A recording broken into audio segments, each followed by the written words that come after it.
नमस्कार दोस्तों। जैसा कि हम लोग इतिहास विषय के बारे में अध्ययन कर रहे थे, उसी अध्ययन के अगले पड़ाव पर हम लोग पढ़ रहे थे। सिंधु घाटी सभ्यता के बारे में देख रहे थे। तो सिंधु घाटी सभ्यता के जो फेज थे, वहाँ जो फेज चल रहा था, उसी फेज में आज जो फेज है वह सभ्यता के पतन वाला फेज है। ठीक है, तो सभ्यता के पतन के बारे में देखेंगे कि सभ्यता कैसे अपने पतनों उन्मुख हुई। उन पतनों उन्मुख में जो विद्वान है उनके क्या क्या अपने अपने मत हैं, उन मतों को समझने का प्रयास करेंगे। तो आइए चलते हैं, हम सभ्यता के पतन के बारे में पढ़ते हैं। तो सिंधु घाटी सभ्यता का पतन। तो सिंधु घाटी सभ्यता मैंने लिखा है यहाँ पर। इसके यहाँ पे जो नेक्स्ट फेज जो मैं डलवाया था, उसमें एक फेज था सिंधु घाटी सभ्यता का पतन। तो इसमें क्या करेंगे, सभ्यता का पतन लिखेंगे। आप चीजों को आगे लिखते चलिएगा। सभ्यता का पतन हेडिंग डाल लीजिएगा।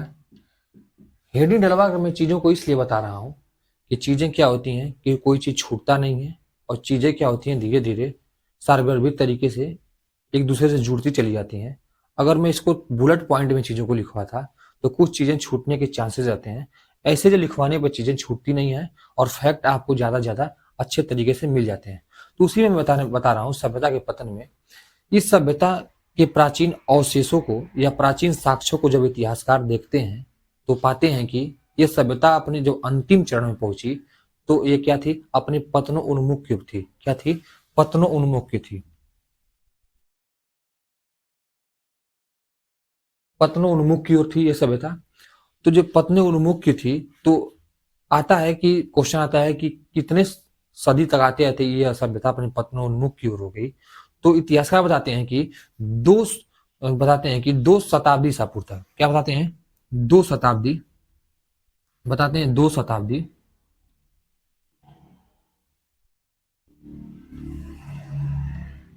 शताब्दी ईसा पूर्व तक आते आते सिंधु घाटी सभ्यता पूरी तरह से अपने खंडहर में तब्दील हो गई।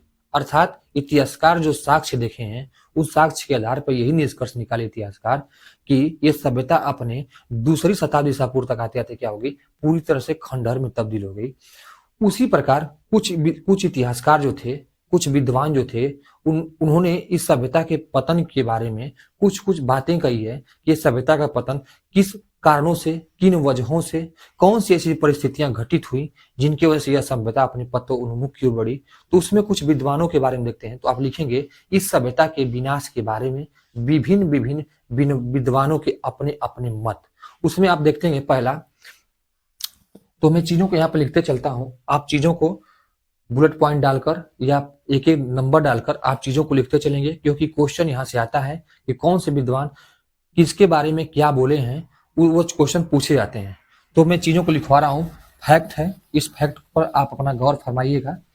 उसमें पहला है एक विद्वान थे, पहले बता दें, विद्वान ने कहा कि आर्यों के आक्रमण, आर्यों का आक्रमण जो विद्वान बताए हैं उन विद्वान का नाम है गार्डन चाइल्ड और व्हीलर। क्या नाम है उनका, गार्डन चाइल्ड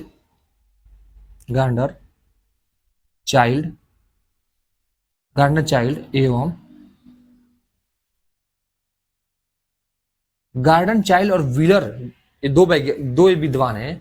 गार्डन चाइल्ड और व्हीलर ने बताया है कि सिंधु घाटी सभ्यता का जो पतन हुआ वो आर्यों के आक्रमण से हुआ।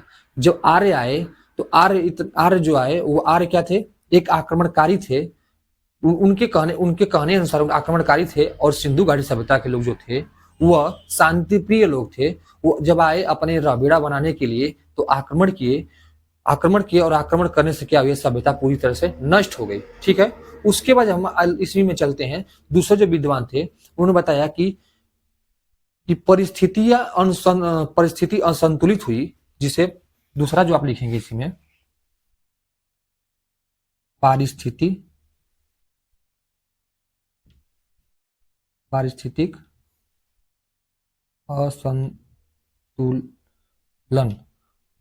पारिस्थितिकी असंतुलन हुआ, जिसके वजह से यह सभ्यता क्या हुई, अपने विलीन की ओर बढ़ी। इसको जो बताए हैं पारिस्थितिकी असंतुलन वाले जो चीजों को बताए हैं उनका नाम है फेयर सर्विस। क्या नाम है उसका? उनका नाम है फेयर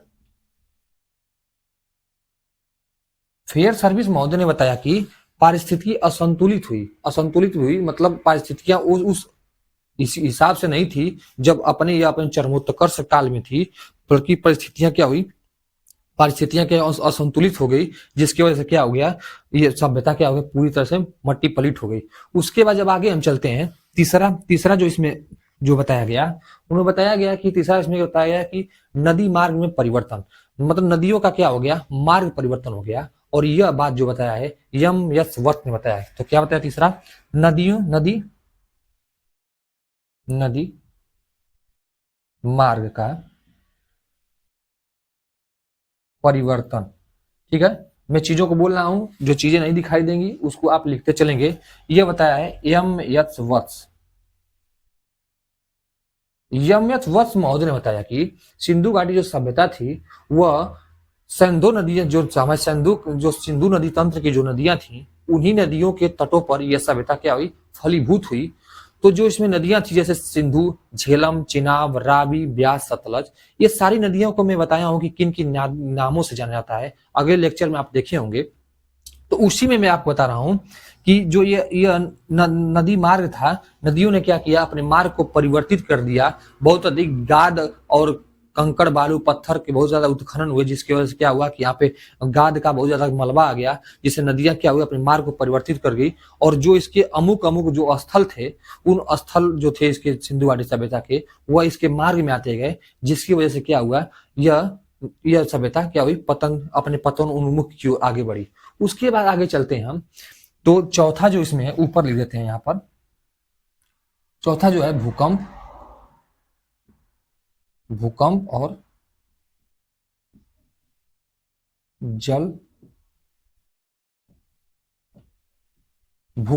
और जल प्लावन की समस्या हुई। इसको जो बताया था राइकस एवं डेक्स ने बताया था। कि कौन बताया था इसको?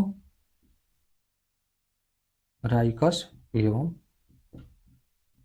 डेक्स महोदय ने बताया कि हुआ क्या कि सिंधु सभ्यता जहां पे फलीभूत हुई उन क्षेत्रों में क्या हुआ था, भूकंप आया। भूकंप आने से क्या हुआ कि जो भौम जल था, पृथ्वी के अंदर का जो जल था वो प्लावन उठा, मतलब पृथ्वी के अंदर जल की क्या उत्पत्ति हुई, जिससे क्या हुआ, यह क्षतिग्रस्त हो गई। उसके बाद जब चलते हैं पांचवा पर, पांचवा यहां पे लेते हैं, हो सकता है नीचे कट जाए लिखने पर। जो पांचवा बताया गया, वर्षा में कमी। क्या बताया गया? वर्षा में कमी बताया गया।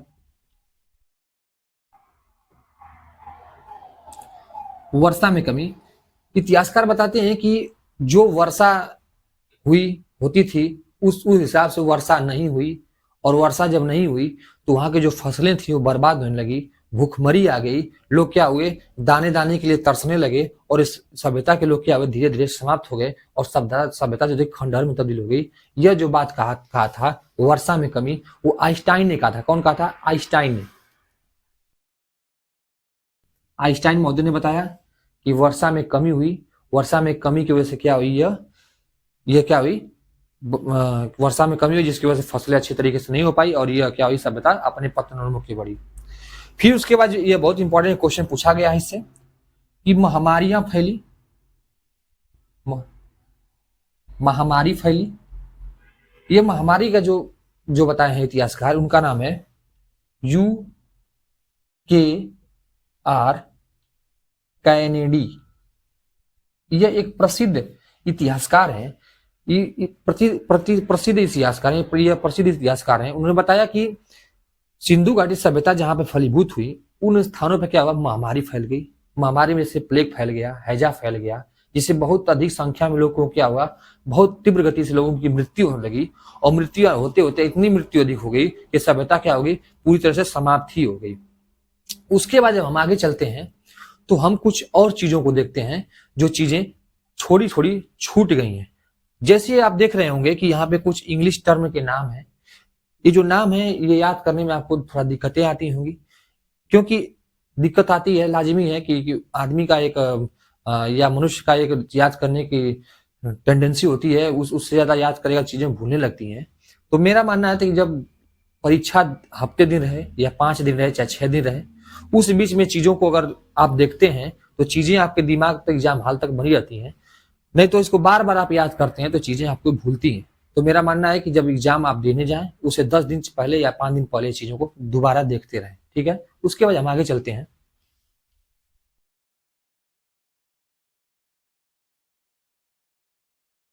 उसके बाद जब हम आगे चलते हैं तो कुछ हम ताम्र पाषाण कालीन संस्कृतियां देखते हैं। कौन सी देखते हैं, इसी में है। ये अलग से नहीं बता रहे हैं, ताम्र पाषाण कालीन संस्कृतियों के बारे में नहीं बता रहे हैं, कुछ बता रहा हूं कि द्वितीय शताब्दी ईसा पूर्व में जब सिंधु घाटी सभ्यता पूरी तरह से विलीन हो गई तो कुछ क्षेत्रीय संस्कृतियों का जन्म हुआ। वो क्षेत्रीय संस्कृतियां जो थी वो न तो शहरी थी न तो हड़प्पाई थी, बल्कि क्या थी, उनके जो उस समय के लोग जो थे वो क्या करते थे, पत्थर के तांबे के औजारों का प्रयोग करते थे। इससे इतिहासकार यही अनुमान लगाते हैं, उनकी विशेषता के आधार पर यही अनुमान लगाते हैं कि यह ताम्र पाषाण कालीन संस्कृतियों से क्या थे, ये लोग पूरी तरह से प्रभावित रहे होंगे। और प्रभावित के कारण क्या हुआ, इनको ताम्र पाषाण कालीन संस्कृतियों के अंतर्गत पढ़ा जाता है। तो उसमें कुछ हम देखेंगे जो उनकी कि कौन कौन से ऐसी ताम्र पाषाण कालीन संस्कृतियां द्वितीय शताब्दी ईसा पूर्व के बाद फलीभूत हुई और किन किन स्थानों पर फलीभूत हुई, क्योंकि क्वेश्चन यहाँ से भी देखने को मिलता है।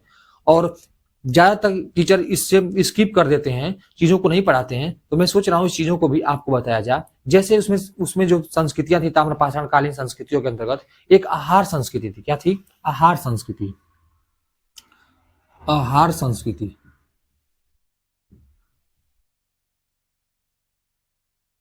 ये उसी ताम्र पाषाण कालीन संस्कृतियों में जो आहार संस्कृति थी ये कहां पे फलीभूत हुई थी, तो ये राजस्थान में फलीभूत हुई थी।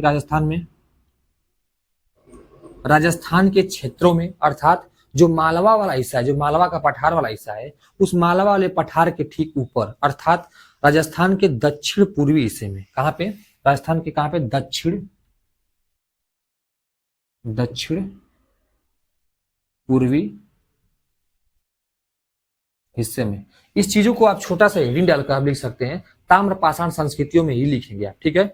उसके बाद जो फैक्ट है मैं बताता चल रहा हूं उसको आप अपना लिखते चलेंगे। उसके बाद जो अगली संस्कृति आई उसके मालवा संस्कृति आई। कौन सी आई, मालवा संस्कृति। तो आहार संस्कृति जो थी वो आहार संस्कृति के बाद नीचे जो आते हैं मालवा संस्कृति थी।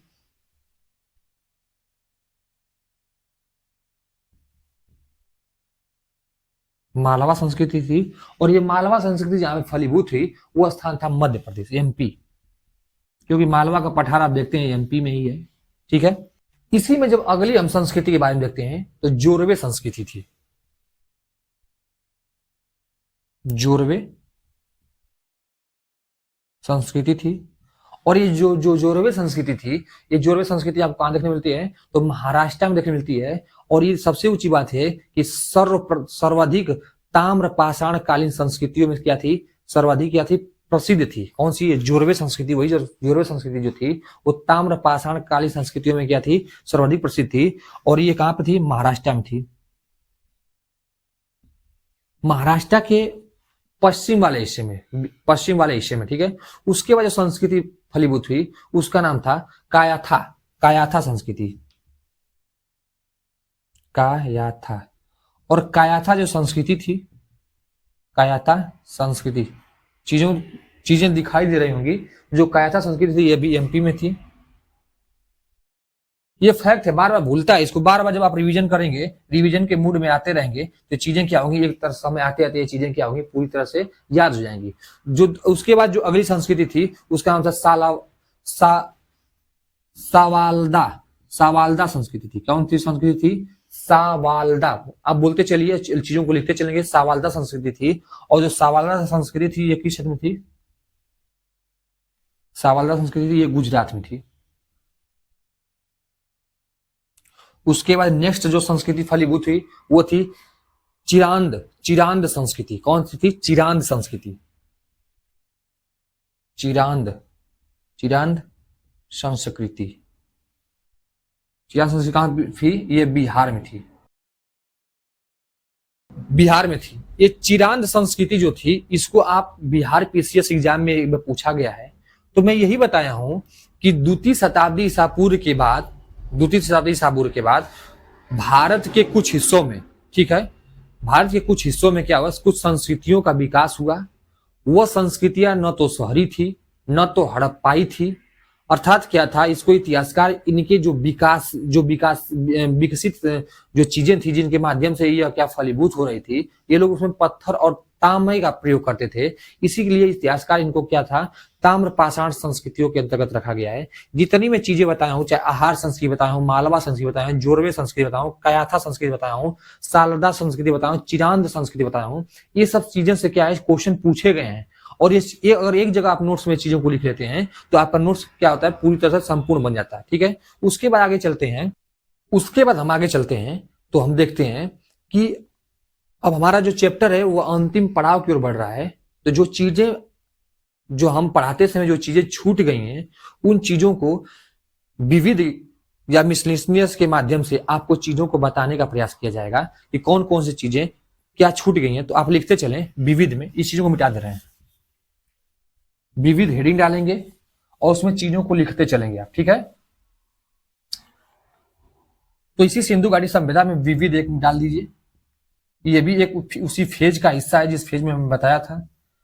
विविध में पहला आप लिखेंगे कि भारत की जितने भी लिपियां रही हैं, भारतीय महाद्वीप में जितनी भी लिपियों का विकास हुआ है, जितनी भी लिपियां रही हैं, वो सारी लिपियां क्या थी, वह बाएं से दाएं क्यों लिखी जाती थी। ठीक है, क्या लिखी जाती थी, मतलब बाएं से दाएं क्यों लिखी जाती थी। लेकिन सिंधु घाटी सभ्यता की जो लिपियां थी वो क्या थी, बल्कि दाएं से बाएं क्यों लिखी जाती थी। यह क्वेश्चन पूछा गया है, ये इंपॉर्टेंट चीज है। जो चीजें छूट गई मैं बताते चल रहा हूँ, चीजों को लिखते चलेंगे, स्किप नहीं करेंगे। ठीक है, तो मैं यही बताया हूं कि जो भारतीय उपमहाद्वीप में जितने भी लिपियों का विकास हुआ है, चाहे वो खरोष्टी लिपि रही हो, चाहे वो आपकी अरमाइकी लिपि रही हो, जो भी छोटी छोटी जो भी लिपियां रही हो, चाहे अशोक के काल की जो भी आप लिपियां देखेंगे, वह सारी लिपियों का जो विकास हुआ है वो सब क्या हुआ है, वो हुआ है दाएं से बाएं की। ठीक है, दाएं से चीजें बाएं को लिखी, जैसे देवनागरी, जैसे हम लोग की हिंदी देवनागरी लिपि है तो भी दाएं से बाएं को लिखी जाती है। लेकिन हड़प्पा काल की जो लिपि थी, ठीक है, वो कोई इतिहासकार, मतलब लिपि तो पढ़ी नहीं गई है, लेकिन इतिहासकार ये मानते हैं कि जो जो हमारी वो हड़प्पा काल की जो लिपि थी वह दाएं से बाएं क्यों लिखी जाती थी। इस चीज को भी आप लिख लेंगे। उसके बाद दूसरा जो उसमें हम चलते हैं तो हम पाते हैं कि उसके बाद जो उसमें लिपि थी, हड़प्पा काल में जो मूर्तियां बनाई जाती थी, जो तांबे की जो मूर्तियां बनाई जाती थी, उसमें जिस पद्धति का प्रयोग किया जाता था उसको भ्रष्ट मोम पद्धति कहा जाता था। क्या कहा जाता था, भ्रष्ट मोम पद्धति। अर्थात चीजों को आप समझने का प्रयास करेंगे, भ्रष्ट मोम पद्धति क्या है। मैं यही बोला हूं कि सिंधु घाटी सभ्यता में जितने भी धातु की मूर्तियां बनाई जाती थी, वो सारी मूर्तियां किसकी बनती थी, किस पद्धति के माध्यम से बनाई जाती थी, तो बनाई जाती थी भ्रष्ट मोम पद्धति के माध्यम से। होता क्या था कि मोम के एक खांचे को बनाया जाता था या ढांचे को बनाया जाता था, उसमें क्या किया जाता था, चीजों को गलाकर उसमें डाल दिया जाता था, जिससे मूर्तियां बन जाती थी। जैसे आप देखते होंगे, आप बताए हूं कांसे की बनी नर्तकी की मूर्ति बताया हूं जो मोहनजोदड़ो से मिली है। कौन सी बताया हूं, कांसे की बनी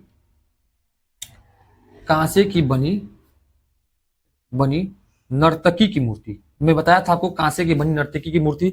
इसी कांसे की बनी नर्तकी की मूर्ति को हम नटराज की मूर्ति बोलते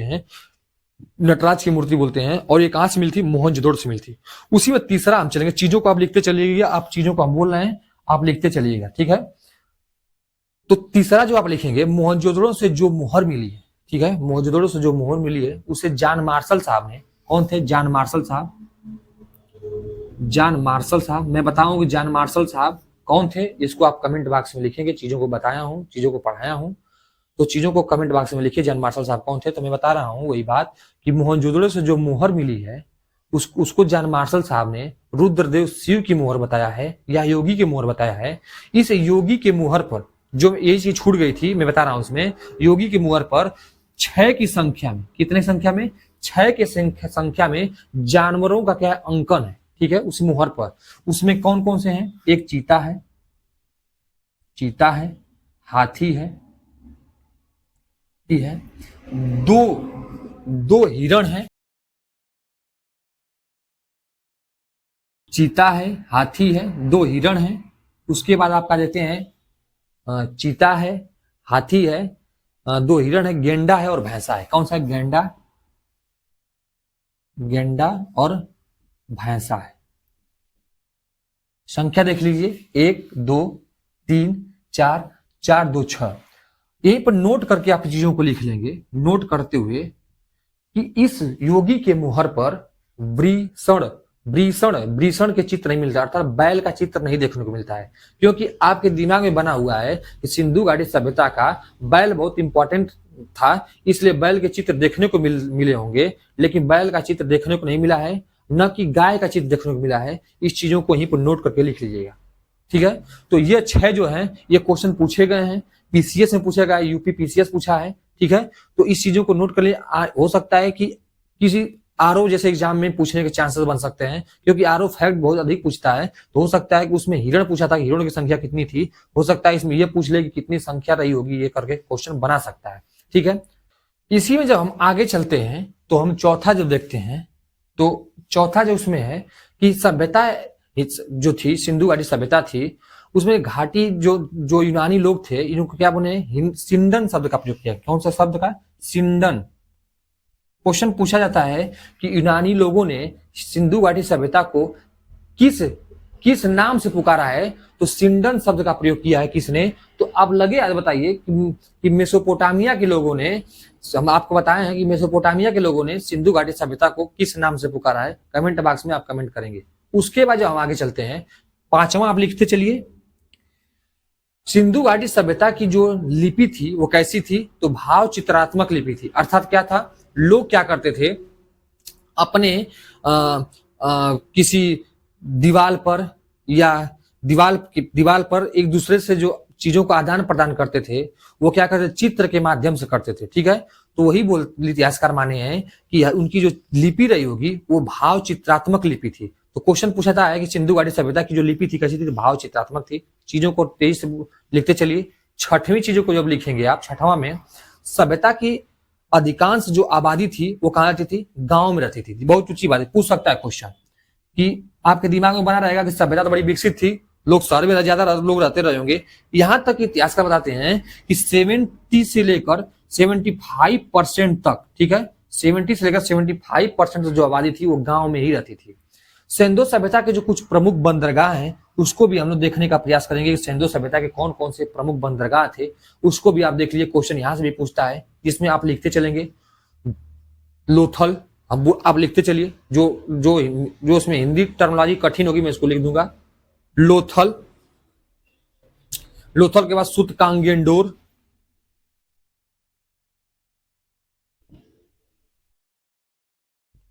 सुतकांगेंडोर। उसके बाद लिखिए सुतकाकोह,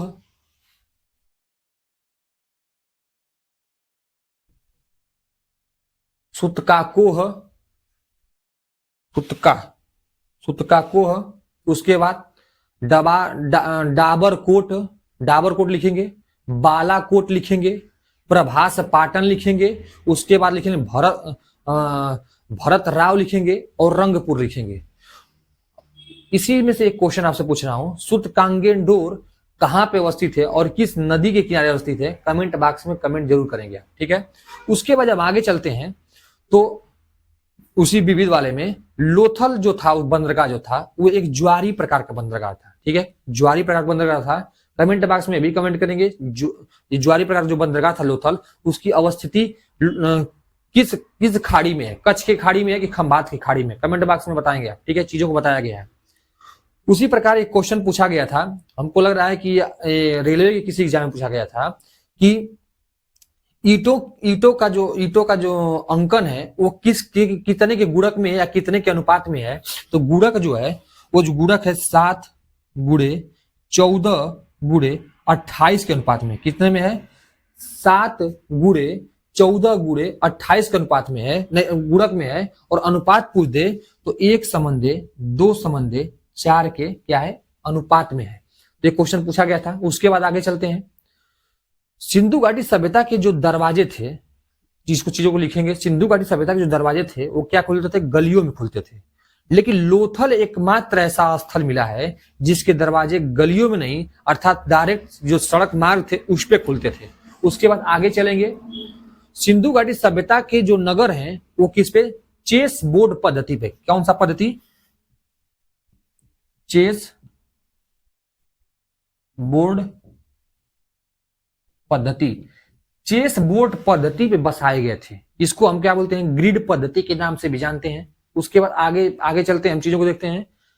उसमें एक साक्ष्य छूट गया था, क्वेश्चन पूछा था, हमको लग रहा है किसी जेई के एग्जाम में पूछा गया था कि चावल के साक्ष्य सिंधु घाटी सभ्यता में कहां से मिले हैं। ठीक है, हमको लग रहा है रेलवे जेई में क्वेश्चन था कि हमको याद नहीं आ रहा, यूपी ट्रिपल एस जेई जो एग्जाम कराती है जूनियर इंजीनियर की, उसमें पूछा गया था चावल के साक्ष्य कहां से मिलते हैं। तो चावल के साक्ष्य दो जगह से मिलते हैं, एक मिलते हैं लोथल से, और दूसरा उसी के बगल में ही था रंगपुर।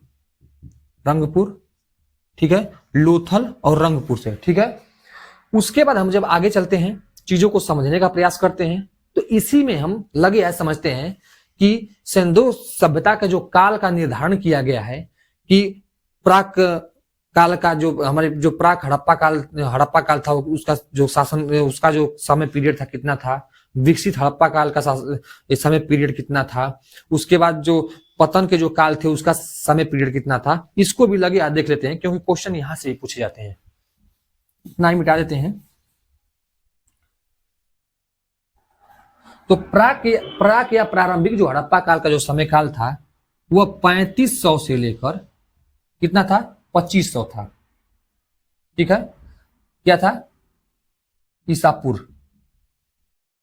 ठीक है, ये क्या था, प्राक के।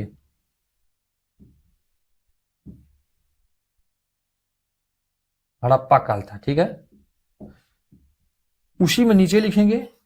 उसके बाद विकसित जो चरण था उसका कब था, तो जो इसका विकसित चरण था वह 2500 से लेकर 1920 ईस्वी के मध्य था, ईसा पूर्व के मध्य था।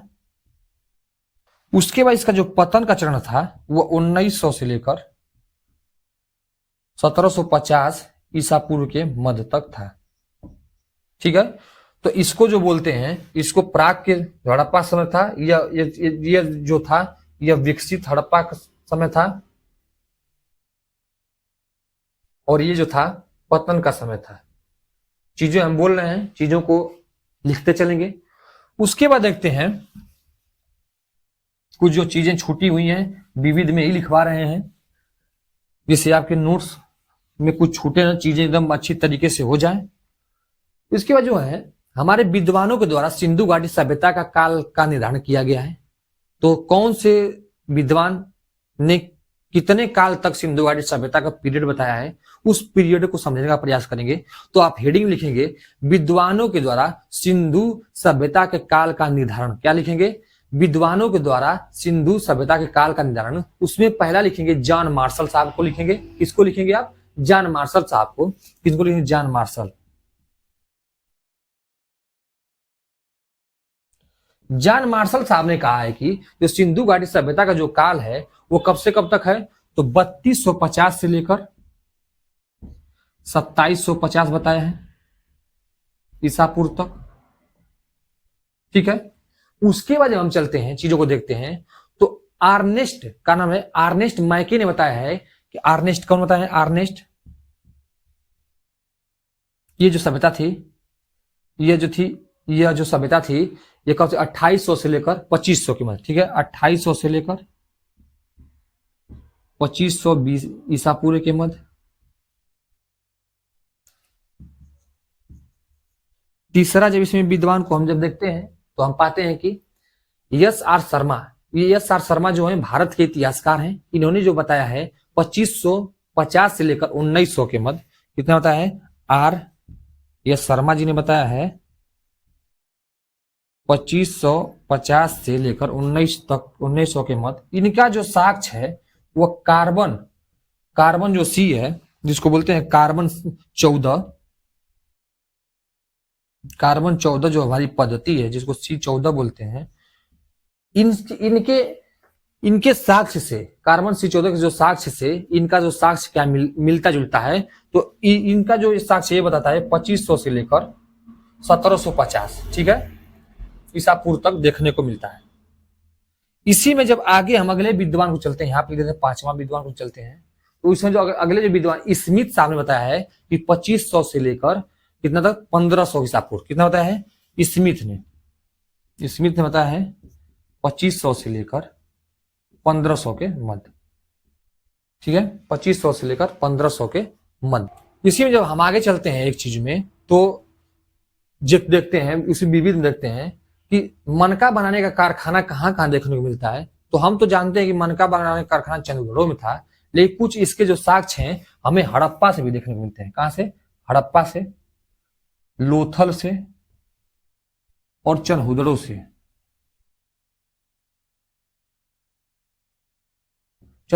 अगर तीनों में से अगर कोई दे दे, अब तक सिर्फ चनहुदड़ो ही दिया है, अगर तीनों में से कोई भी अगर दे दे तो आप क्या करेंगे, चीजों को क्या करेंगे, लिखेंगे।